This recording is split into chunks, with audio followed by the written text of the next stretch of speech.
Weekly Data Blitz session. We are going to have yet another exciting session today. The purpose is twofold. One, for faculty members to share their research expertise and resources. The other purpose is for others to see whether such resources can be taken advantage of in developing interdisciplinary or multidisciplinary collaborations.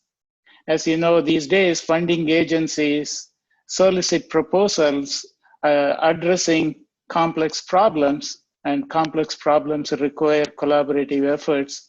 So this is one mechanism whereby we bring researchers to share their knowledge, expertise, collaborative interests, and resources.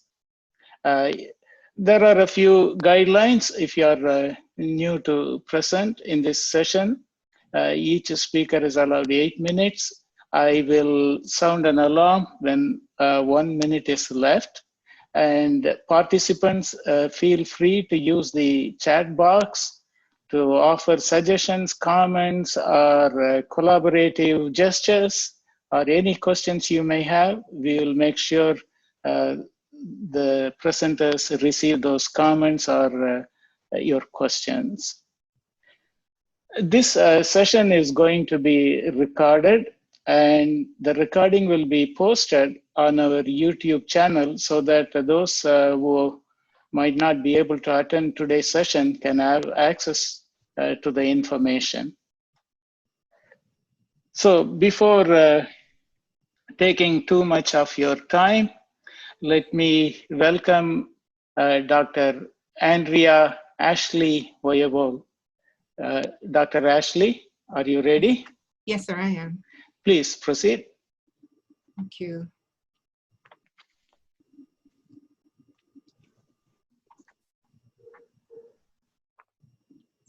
Oh, sorry. I was waiting for you. Okay. That's okay, sir. Good afternoon, everyone.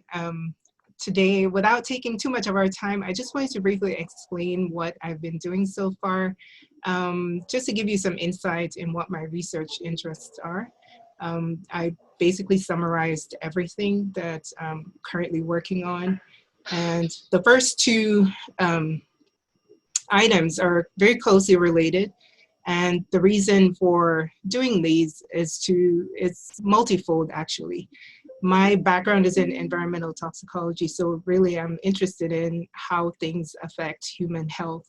So this is based on some research I'd done previously in graduate school that has extended to this time. So the first two items are very related. So in the first one, what I wanted to do is to find a way to recover minerals from wastewater. And the thing that I'm most interested in is recovering vanadium.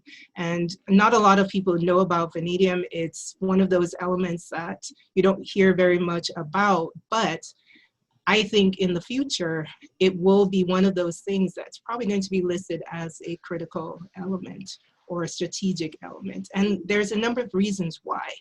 A lot of the green technologies that are currently being developed, such as redox batteries and things made for storing energy from solar power and things like that, will eventually use some form of vanadium in those technologies.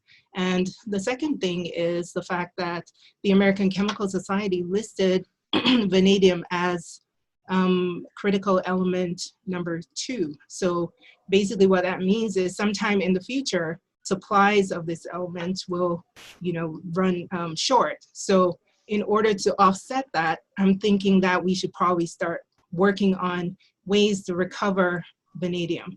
And another reason why the state of Texas being a refinery state, one of the waste products that we generate on a daily basis from all these processes has vanadium in it. So I'm thinking this is something that we could probably design some kind of circular economy around and develop more green jobs in the state, as well as should in case things happen politically or things like that. A lot of times supply chains get disrupted because of politics a lot of times. So this is one way to sort of mitigate all those things and stay ahead of the game, sort of.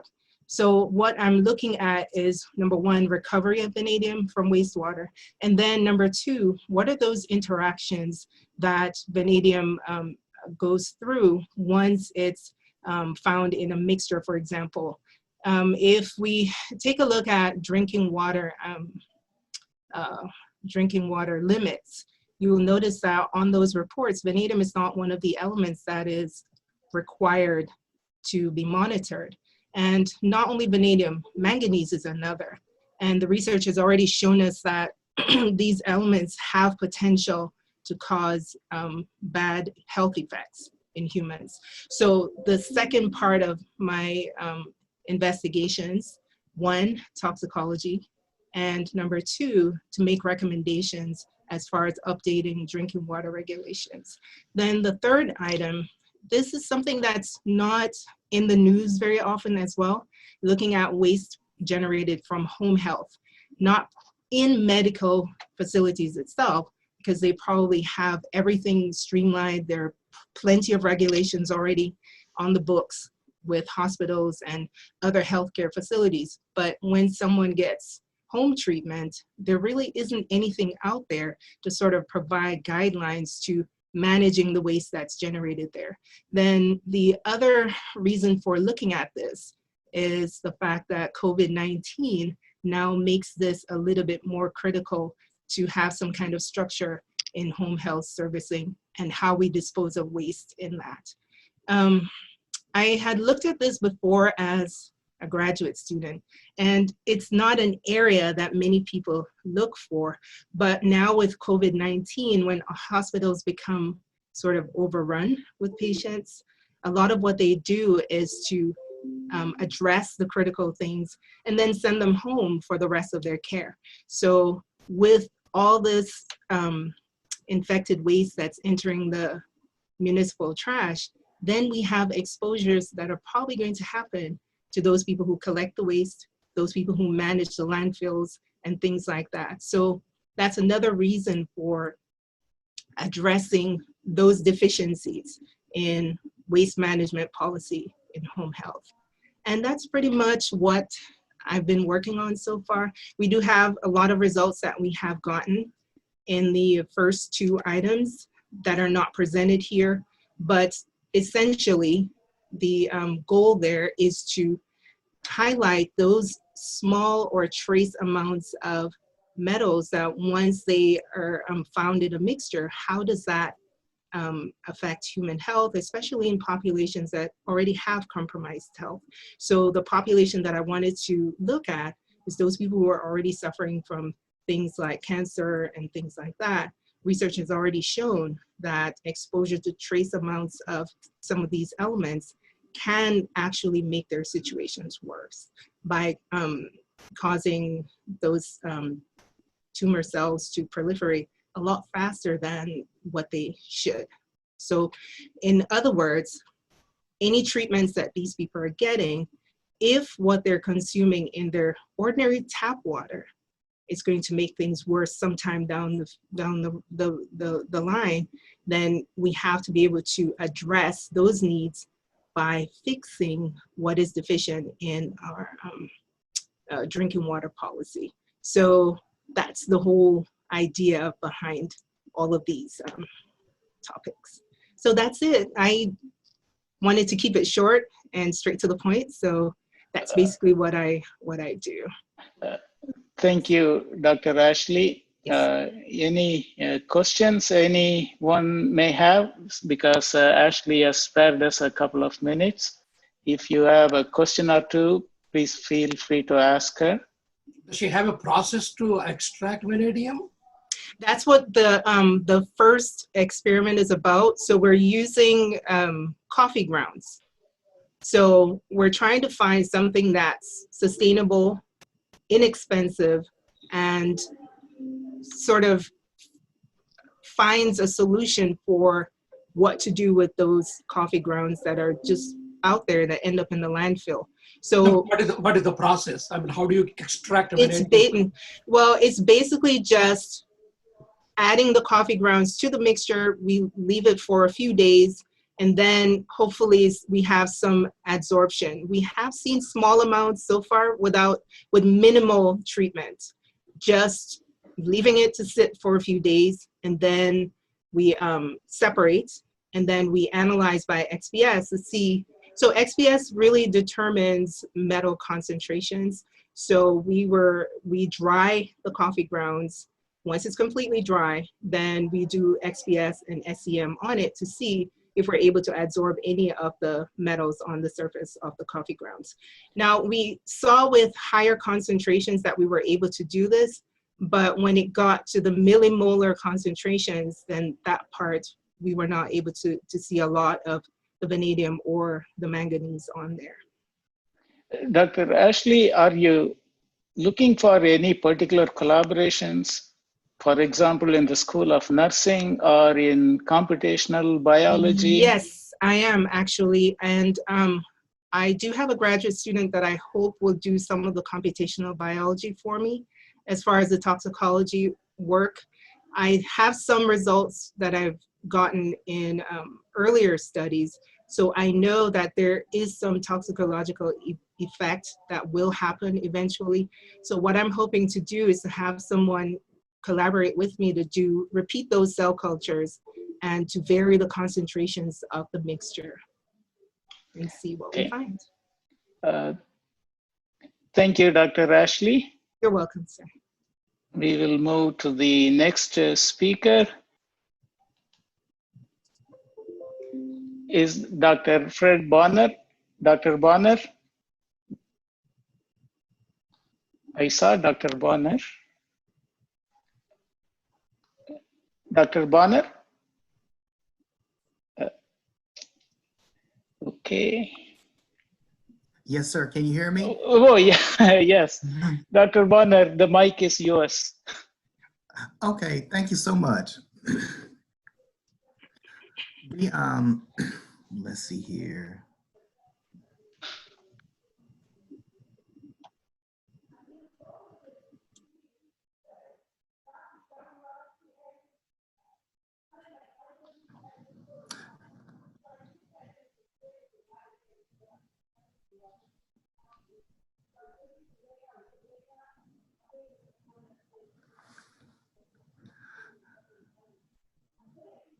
Dr. Bonner, we are not hearing you.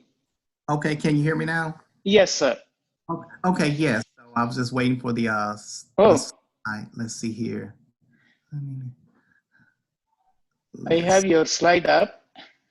Okay, let's see. I'm getting some flashing on this side on my screen. So let me, I tell you what I will do. Okay, there we go. Let's see if I can. So,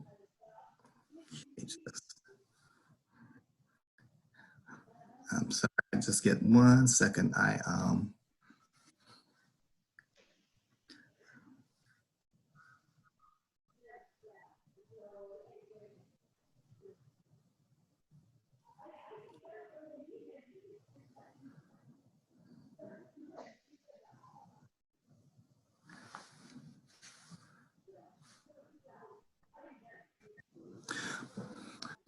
Yeah, we can hear you. Okay, you can hear me? Okay. Yes. Can you actually see the slide? Yes, I can see the slides. Oh, okay. And, I'm sorry. yes. So it's just me on this side. So right. Yeah, I bet others see too. Okay, excellent. So I'm just going to look at it here on my phone. Okay.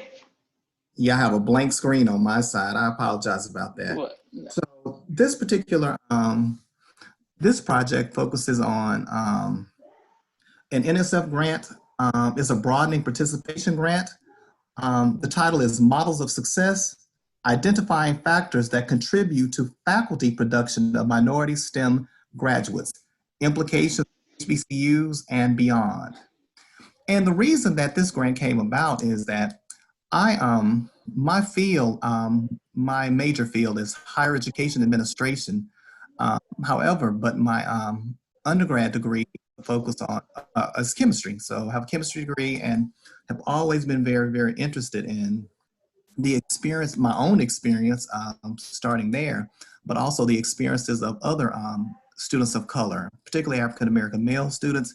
You know, what were their experiences? And I wanted to identify what were the major factors that led to the success of African-American male students. So that's kind of where my research started. And as I have evolved, I moved beyond simply looking at African-American males, but I've also looked at the experiences of African-American females, Hispanic males, Hispanic females, so mainly looking at students of color.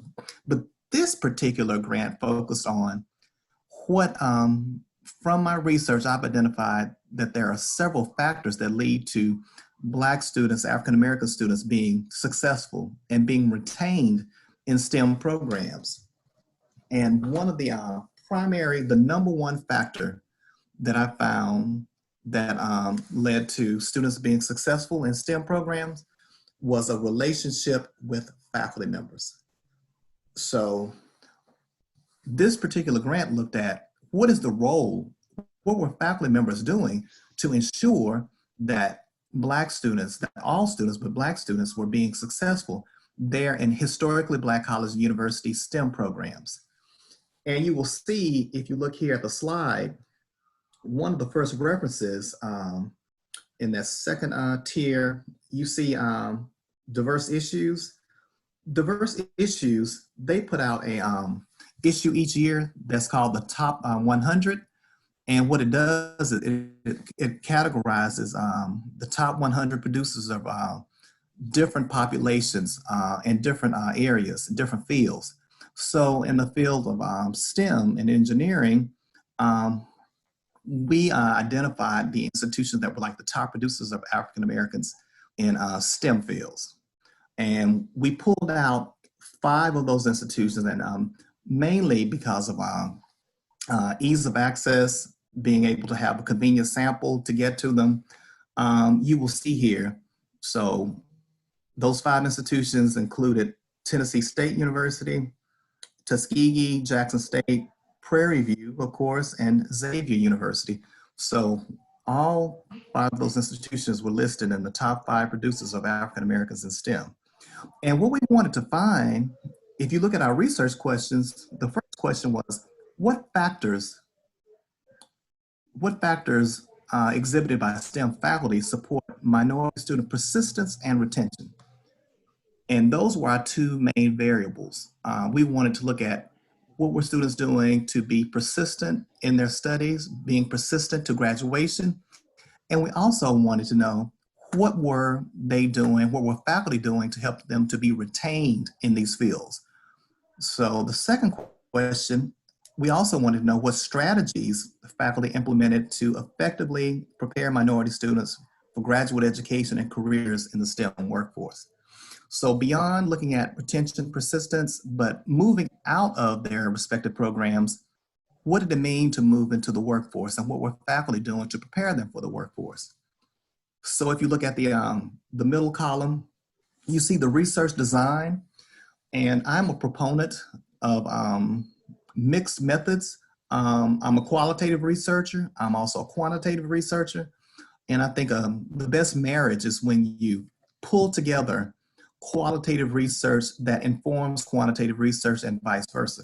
But we started off with a qualitative approach in that we wanted to identify key themes that these faculty members identified that were part and parcel to them assisting African American students to be successful. And once we identified those themes for the qualitative aspect or phase of the study, the second phase of the study is quantitative, and we're developing a quantitative instrument to disseminate broadly to get an overall broad-based perspective of what other faculty members. So we started out with these 5 HBCUs, but our goal is to disseminate it to all 105 HBCUs and their STEM programs to get a holistic assessment of what it means and what faculty are doing and how they think about student success. And you will see here are some of the themes. one of the themes is caring and compassionate. That was actually, you see it's kind of pulled out of the pie.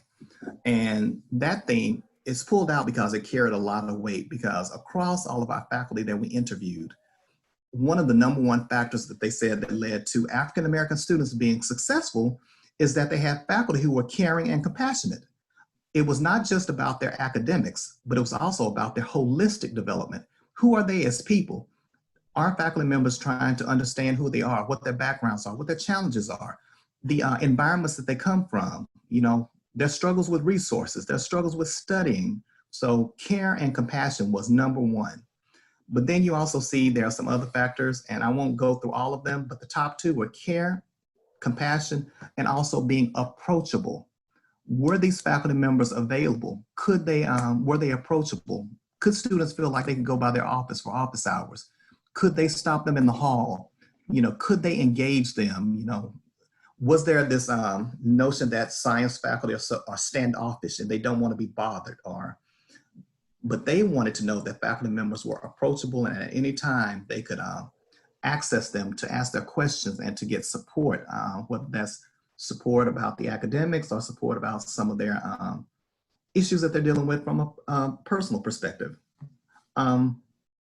So with that said, and you will see here, that's pretty much the grant, the focus of the grant. Again, we wanted to look at what faculty were doing to ensure that HBCU students in STEM, particularly African-American students in STEM, what the faculty were doing to help these students to be successful.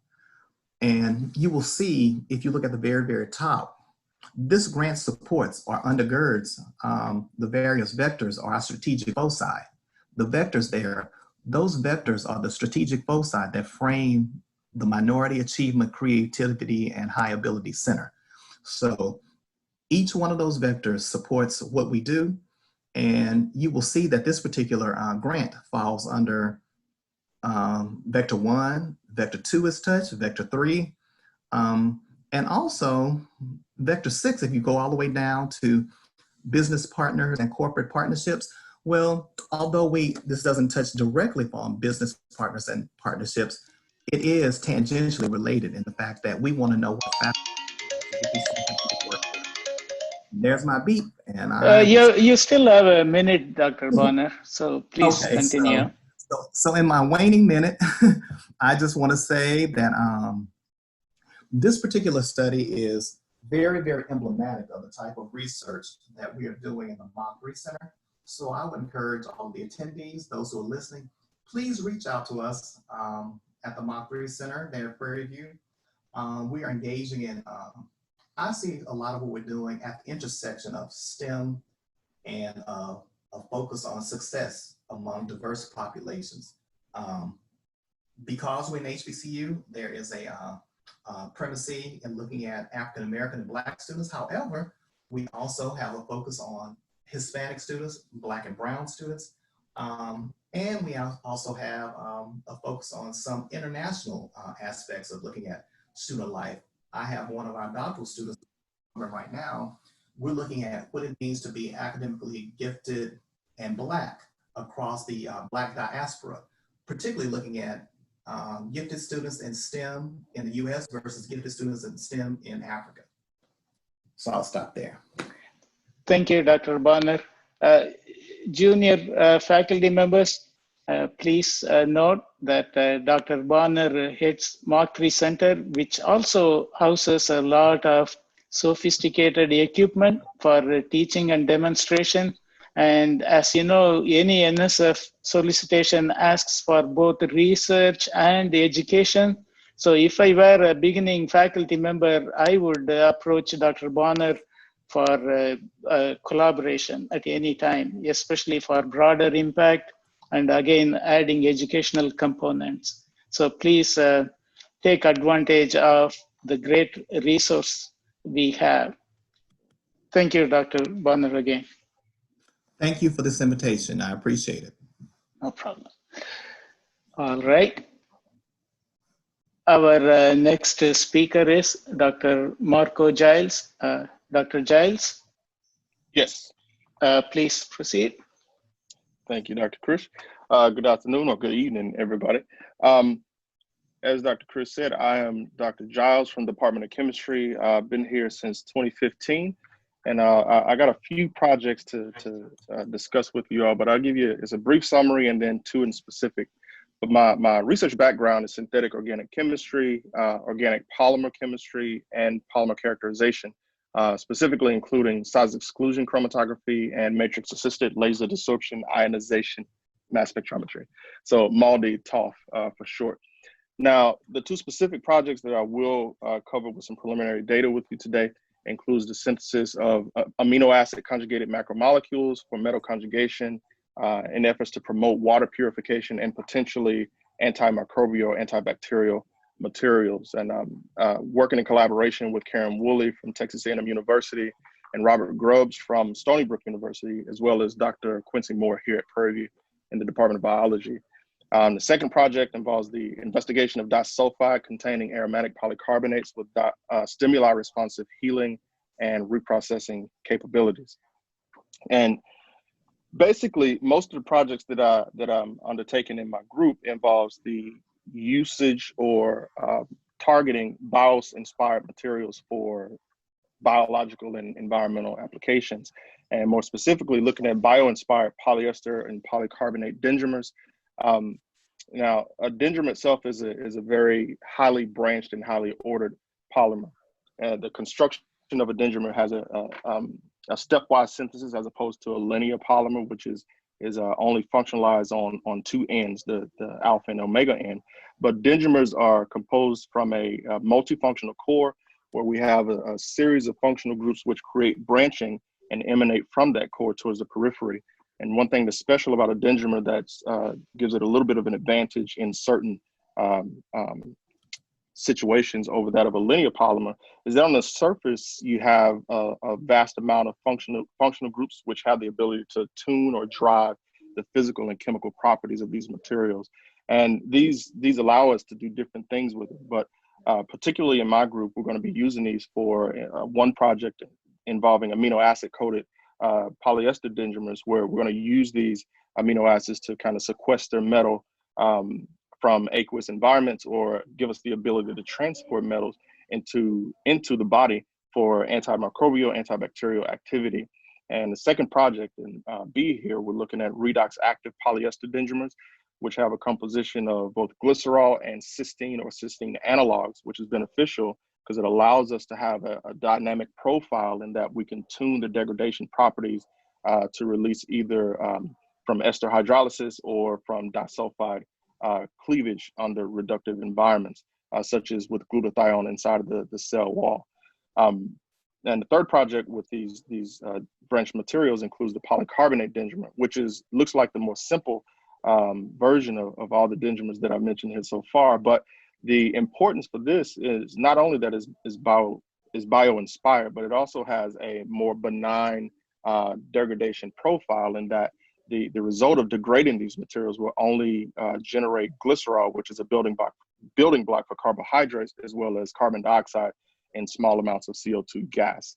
And related to the dendrimer architectures, if you look over with my analyses for part A, we are currently working on taking advantage of grafting on cysteine onto the surfaces of these dendrimers so that we can attain the ability to complex heavy toxic metals in aqueous solutions. I'm sure we're all familiar with situations with water purification efforts involving the lead contaminated water, like the Flint water crisis. So this is one of the influences for this project.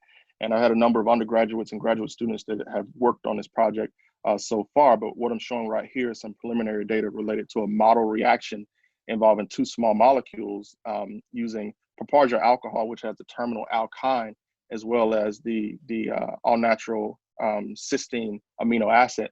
In this case, we're using an N-acetyl protected amino acid.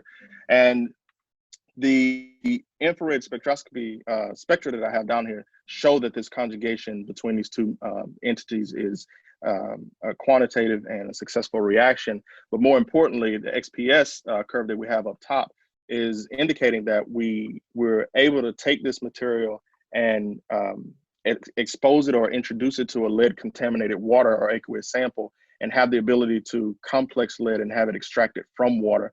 So this data with XPS is basically on the precipitate of the material after it comes in contact with lead and then removed by filtration or centrifugation.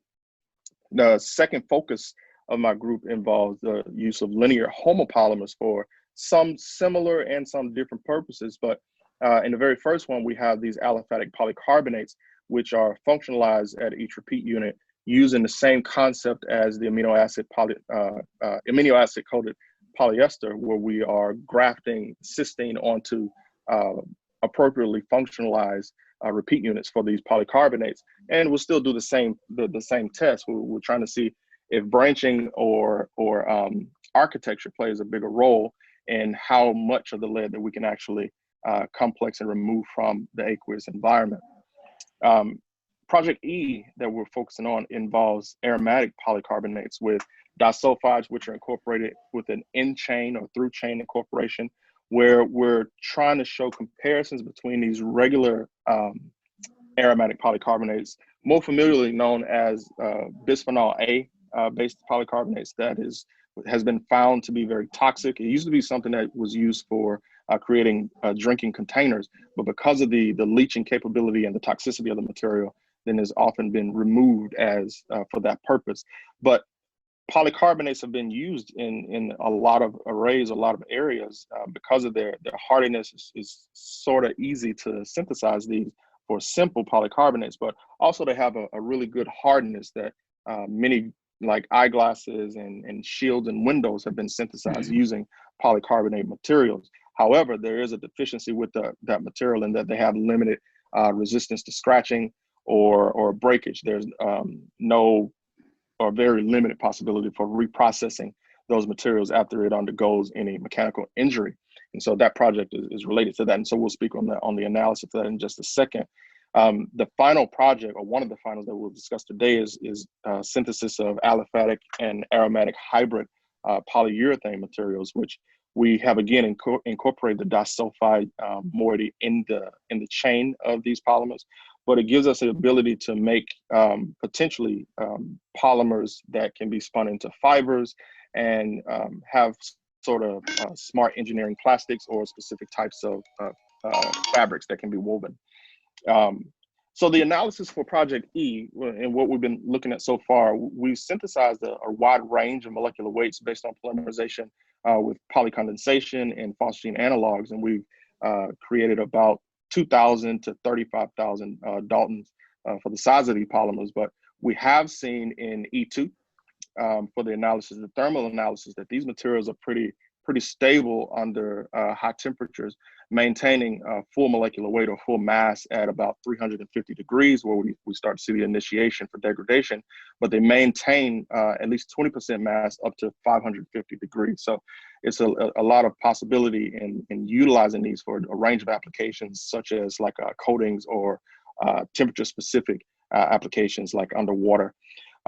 We also wanted to test the mechanical analysis to see the mechanical properties using dynamic mechanical analysis and comparison to what we might see normally with bisphenol A type polymers. And below the TG, which is about 59 degrees, it turns out that it's a really strong material, having a Young's modulus of up to nearly 2.5 gigapascals. And considering that the weight for these materials were only about 35,000 Daltons is pretty remarkable so far. But in the introduction for this project, I said that we were looking at reprocessing capabilities and self-healing. The disulfide unit is dynamic enough that it can have autonomous self-healing or injury repair.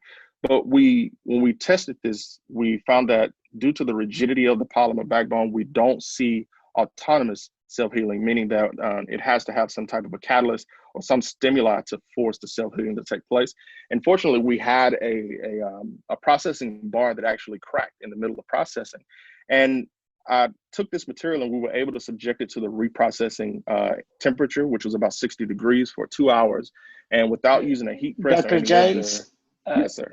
Could you finish your presentation in the next minute, please? Yeah. Yes. Thank you. Without using any additional processing capabilities, we were able to have a damaged bar become repaired. You can see the sealing of the cracks that are deep cracks that are in there. And that's it. So if we have any questions, thank you, Dr. Chris. Thank you, Dr. Giles. Do you have any collaborations with our Department of Mechanical Engineering? Right now, I don't, but I'm definitely open. Okay, and you are using mass spec, and you even applied for a mass spec grant with the Yes. DoD and received very good reviews, but unfortunately they ran out of funds. So Yes. So did you do any collaboration to get preliminary data? The part A I did all was here. No collaborations, just undergraduates working with me. So do we have a mass spec here? We have a mass spec, but for the sizes that I need, we don't have access to it yet. Okay. But we're in the process of acquiring that right now. Okay. All right. Thank you so much. Thank you. Bye. Our next speaker is Dr. Jaejong Park. Dr. Park? Yes, can you hear me? Yes, I can. Please proceed. Yes. Good afternoon, everyone. Thank you very much for joining me. Before I begin, I would also like to appreciate Dr. Krish and the members of ORA for giving me this opportunity to share my research background today. My name is Jaejong Park, and I'm an assistant professor in mechanical engineering, and I joined the PV in November of 2018. So I'm finishing up my second year right now. So I received my degree from Ohio State University with a focus on computational mechanics and additive manufacturing, structural optimization, especially topology optimization. I have been part of multiple medical research projects since I was a junior researcher. Those research projects involve the treatment of the patients who have a craniofacial tumor, so basically a cancer in the midface. The most effective way for surgeons to treat those patients is through physical resection. But the situation becomes a little more complicated if the tumor is located in the portions of the skull. So removing affected bone is going to leave a void that needs to be filled with replacements to maintain the functionality of the skull. So typically, to address this issue, surgeons use autograft, essentially take a long bone, usually a fibula from the patient's leg, and through osteotomies, they design a bone replacement on the fly without any engineering analysis, and solely relying on each surgeon's expertise. Of course, the aesthetic surgical outcomes are not always positive. Many of such implants fail in the long run, and the patients need to have additional surgeries. So as an engineer, we approach this problem as an engineering design challenge. In fact, that there are a number of literatures that explain the similarity between in the load transfer mechanism between the skull and Gothic cathedral. So we decided to apply topology optimization to this bone implant design problem. So I think I need to give a little bit of background on the structural optimization approaches for those colleagues from other disciplines. In structural optimization, there are size optimization, shape optimization, and topology optimization. So size optimization optimizes the size of a certain feature in a structure, such as thickness or diameter of a circle or a length. So a structure that has a specific size needs to be supplied to the size optimizer. The shape optimization works the similar way. However, the topology optimization only needs the design domain, loads and boundary conditions, and other performance constraints. So topology optimization is known to be very effective for structural design problems where designers do not have much information on the initial geometry. So we use the topology optimization to design patient-specific bone implants for various defect types, and prototype skulls were 3D printed for mechanical testing. The 3D printed skulls were loaded with a force simulating mastication activity, basically chewing, and we found that the topology optimization bone implant not only revives the midface load transfer mechanisms, but also sustains the stresses coming from the maximum possible chewing force that human can generate. So the animation that you see in the middle row is the fulfilled strain of the skull under the chewing load captured using the 3D DIC system. Of course, this research is at an early stage because making topology optimized geometry with autograft is very difficult, and it is highly likely that these implants needs to be fabricated using titanium alloy, which are much stronger than human bone. So to avoid any stress shielding phenomenon coming from the stiffness mismatch between the bone implant and then the nearby undamaged bone, I'm working towards generating optimized porosity within the bone implant. Basically, by modifying the objective function of the problem and employing appropriate constraints, I can formulate a multi-scale structural optimization problem. The underlying idea of this multi-scale topology optimization is to create microstructures such that when they are repeated to form a macrostructure, it will have a desired mechanical properties. So this is called the inverse homogenization. And I have written my own computer codes that designs microstructures for a wide variety of macroscopic mechanical property. So this provides a various research opportunities on top of the implant problem. The red structure that you see in the figure has a negative Poisson's ratio, meaning that if you pull it horizontally, the structure is going to expand in the vertical direction, which is opposite to most of the engineering materials. So this code, the code that I have can accommodate other physics tools, such as designing structures for specific heat transfer properties, fluid flow, or combination of these physics. So with this expertise, I have a few thrust areas that I'm focusing. The first is to create a novel engineering design framework using natural design rules. As we know, there are a lot of structures in nature that we believe are optimized for their purposes. For example, if you look at the natural honeycomb, each unit cell is near perfect hexagon. It turned out that those hexagons have the best storage efficiency, basically meaning that it requires the least amount of wax to fill a certain space. Another example is the trabecular architecture of spongy bones. The pattern is laid in their principal stress directions to efficiently handle the daily loads. So we have previously shown that using structural optimization, we can mimic the fibrous nature of the human femoral head. And I believe it is possible to decipher some of the natural design principles for numerous applications using structural optimization techniques. And by utilizing those lessons learned into the engineering design framework, I think we can improve the structural efficiency of the existing engineering solutions significantly. And also, recently I got into adaptive structures and 4D printing. As you see in the animation bottom row, looks like the animation is not complete, unfortunately. But by 3D printing a geometry with a certain printing path for preload, it is possible to make it to change its shape under temperature actuation. So the tank on the left-hand side has a hot water. And if you dump that structure that you see into the hot water, it's going to change its geometry.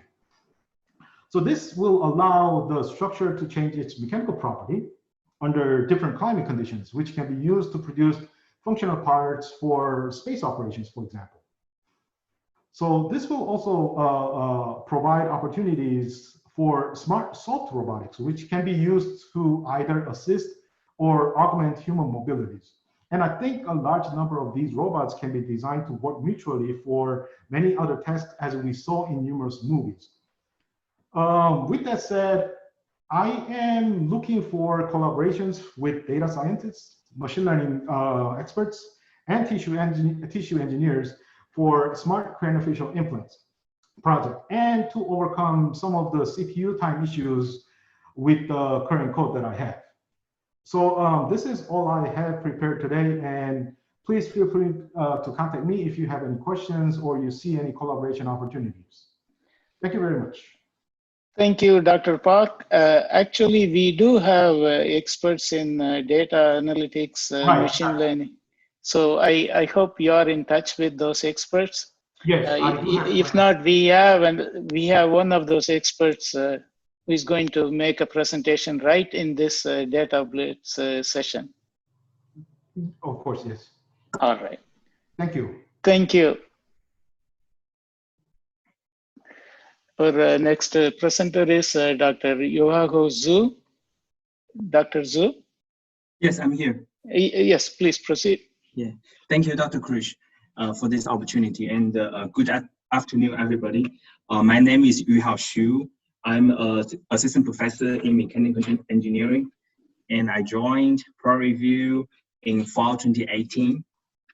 And starting last year, we got a NASA funding, and I have been working as associate director in our Center for High Pressure Combustion in Microgravity. And today, the research I'm going to talk about, basically, it's generally in thermal science and fluids, and I'm trying to use different engineering tools to explore the various applications in energy and the biomedical systems. So I'm going to talk about 3 of my current research, and followed by my research plan. And I got my degree in Cornell University in 2017, and the research focus was studying droplet combustion processes for different hydrocarbon fuels and bio-derived fuels. So it's very reasonable for me to continue this this research topics. I'm doing combustion research, and you know, it's relevant because we're using these processes in different engines, in your automobiles, in airplanes, and other engines. But I'm not directly working on combustion in practical engines, just because we are trying to build comprehensive programs that combines experiments and simulation. As you know that the physical and chemical processes in engines are just too complex. And what we did is we're trying to approach this problem and trying to simplify the physics. So what we did was we start with spray in an engine and trying to simplify this process by looking at stationary droplets, and we isolate the droplets and eliminate the surrounding velocities and eliminate the buoyancy effects by doing this experiment in microgravity environment, either by a drop tower on the ground or on the International Space Station. So after we do these simplifications, the resulting geometry is what we so-called spherically symmetric droplet flames, in which droplets are burning and shrinking, and flames are generated outside the droplet, and everything stays spherical. The feature of this spherical symmetry is that this is a one-dimensional problem, so it greatly facilitates our efforts to build this numerical simulation to simulate our experiments. So by using this geometry, we did a variety of experiments, and one of the focus is to investigate the combustion of different bio-derived fuels or biofuels. And on top, the figure in the middle on the right, we show results that we're trying to burn renewable diesel derived from algae, as well as a renewable jet fuel derived from algae, and compare the renewable diesel to the number 2 diesel, and compare the renewable jet to the jet A fuel. So as you can see that the results, the biofuel combustion performance replicate the petroleum-based fuel very well. And I know that right now the oil price is low, but one important feature of biofuels is when we're looking at those oxygenated fuels, and it's able to reduce the emission during combustion. So those biofuels we have been investigated has been able to reduce the soot emissions during combustion. So that will contribute to a cleaner environment. In terms of reducing emissions in our combustion processes, that derives a second topic that I would like to discuss, which is the low temperature combustion cool flame dynamics. This is the observation that we found during our experiments on International Space Station, in which we'll be able to burn large fuel droplets, relatively large, okay, about up to 5 millimeters. And in those experiments, you know, the droplet about 5 millimeters, and the flames are about 10 times of the droplet, so it's about 50 millimeters. And in that configuration, we have a lot of radiation losses from the droplet flame to the surrounding ambient, so that it reduces the flame temperature. So a typical hot flame in our engine, the flame temperature is about 2000 degree K. And in our experiments, after a certain period of time, the flame temperature is dropping to about 700, 800 K, and there is no physical flame. However, the combustion is still going because the shrinking rate of the droplet boundary is much higher than pure evaporation. So we call this a cool flame or low temperature combustion regime. And the figure on the bottom shows our most recent results published in Combustion Flame, in which we study the equivalent mixture of heptane and isooctane.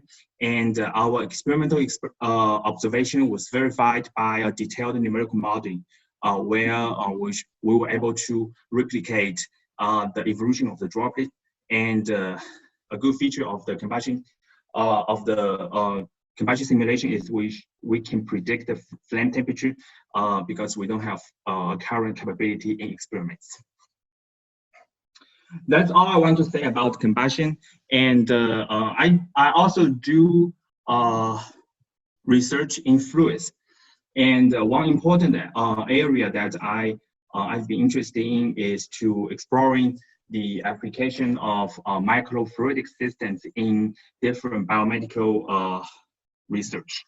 So the project I put here is a microbubble array for on-chip warm processing. In this project, we're trying to develop the acoustic-based method to manipulate little worm called C. elegans. The worm is small, about 0.3, 0.5 milliliter for the adult worms, and it is simplest worm that have a complete neural system. So this worm is widely used in a lot of biological and biomedical research. And in those research, the worm often needs to be manipulated. Okay, you can use a tweezer, but it causes damage to the worm body, right? So what we did is we developed a non-contact method based on a oscillation bubble trapped in our microfluidic channel. So this is one of the examples that I do, trying to build some engineering tools and to achieve different methods in different biomedical research. For my future work, as I mentioned, we started to do a high pressure combustion and trying to build this research capability at prior review. And we are interested in burning different biofuels in their apparatus that we're trying to build. So we're definitely trying to look for collaborators who has expertise in biofuel production, and so that we can burn and perform experiments. And I'm also planning to explore different applications of microfluidics to different biomedical systems. And our department helped me to purchase a 3D printer that is able to print microfluidic channels with good resolution and with biocompatible material. So we hope to make full use of that device, of that equipment to see what we can do. And that's all I have to say today. And thank you, Dr. Krish, again for the invitation. And I'm happy to answer your questions. Thank you, Dr. Zhu. Dr. Komalapati was the director of Center for Energy and Environmental Sustainability. He has a project in biofuels. If you haven't, I would suggest you may want to contact him. Sure, thank you. He is in civil and environmental engineering. Yep, thank you. Definitely. Right. Thank you so much. Our next and final speaker for the day is Dr. Lijun Qian. Dr. Chen. He has been attending a meeting. I hope he is back. Dr. Chen?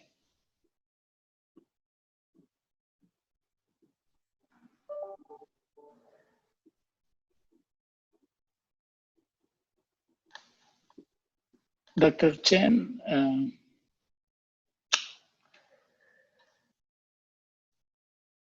Dr. Chen, are you there?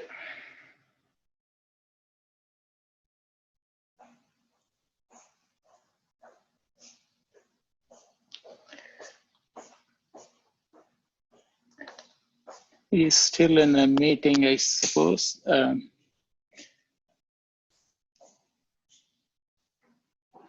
I didn't see his name in the participant list. Yes, he is in a meeting. He said he would join Data Blitz as soon as it is done, but I don't want to make others wait. Maybe I will reschedule him. So thank you all for participating in the Data Blitz session. Again, the purpose is to encourage interdisciplinary and multidisciplinary collaborations, and also to get acquainted with the hidden treasures of knowledge and resources we have right amidst us. So continue to be safe, and I look forward to your attendance 2 weeks from today. Thank you all. Good evening. Thank you. Thank you. Thank you.